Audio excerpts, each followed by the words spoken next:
Posledný októbrový víkend sa 28 salazianskych animátorov z celého Slovenska stretlo vo Svite. Aj tento rok sa pre nich konali cesty zrenia. Tento výchovný program sa nesie v znamení preventívneho systému Dona Boska. Je určený tým, ktorí cítia zodpovednosť za životy mladých.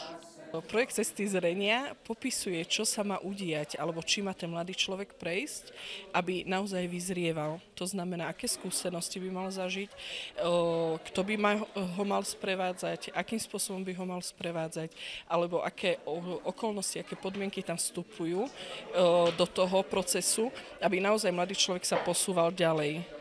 Kurzy sú rozdelené na rôzne vekové kategórie po 2 rokoch. Pomáhajú sa mladým lepšie orientovať v detskom svete a vžiť sa do ich problémov.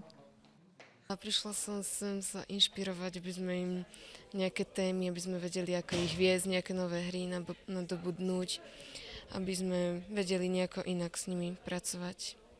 Stredka už mám 2 roky a prišiel som sem na Cesty zrenia, aby som sa dozvedel niečo nové o chalanoch a ako ich vychovávať, ako im porozumieť. Stredka mám 1. rok, mám dievčatá vo veku 10-12 rokov a prišla som sem preto, aby som sa im stala dobrým vzorom. Po absolvovaní 2 kurzov majú mladí možnosť ukázať aj svoju kreativitu.